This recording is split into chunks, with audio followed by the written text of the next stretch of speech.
Сегодня мы поговорим о лечении дыхательной аллергии с комментарием врача-аллерголога. Для начала подпишись на канал, нажми на колокольчик и в конце поставь лайк, так больше людей увидит это видео. Спасибо, друзья, за вашу поддержку и спонсорство. Наша команда очень вам благодарна. Все варианты помощи в описании к видео. На платформе Boosty вы сможете оформить подписку и помочь каналу развиваться и радовать контентом. В качестве благодарности вы сможете получить книги по медицинским направлениям. Ссылка также под видео. Ну, тогда начнем. В лечении дыхательной аллергии, аллергического ринита, конъюнктивита, бронхиальной астмы есть 3 возможности. Первый – не контактировать с аллергеном. Самый лучший способ, однако не всегда возможный. Второй – использовать лекарства в таком объеме, чтобы улучшить самочувствие. К сожалению, при продолжительном контакте с аллергеном высокий риск усиления аллергической реакции.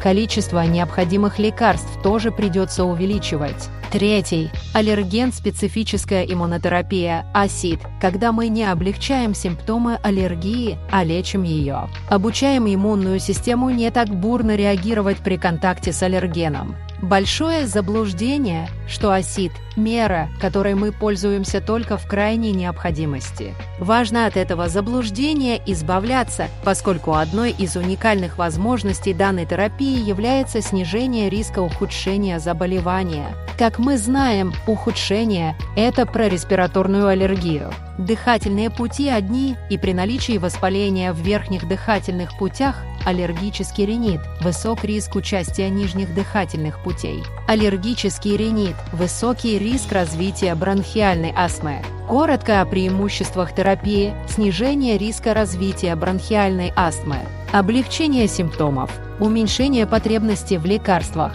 В ряде случаев их вовсе удается отменить. Снижение риска расширения спектра аллергенов. Появление реакции на что-то другое, что также характерно для респираторной аллергии. Достижение длительной ремиссии. В настоящий момент в России зарегистрированы препараты, которые могут быть использованы при аллергии на клещей домашней пыли, пыльцу березы, луговых трав и амброзии. Терапия проводится строго под контролем врача-аллерголога. При наличии симптомов дыхательной аллергии стоит обсудить возможность лечения с врачом. Отправляйте пост друзьям, родным и близким. Эта информация будет всегда актуальна. Будьте внимательны к своему здоровью и не забывайте вовремя проходить контрольные исследования, если это требуется. Обращайтесь за помощью к грамотному специалисту и никакого самолечения. На этом все. Здоровья и удачи вам, друзья!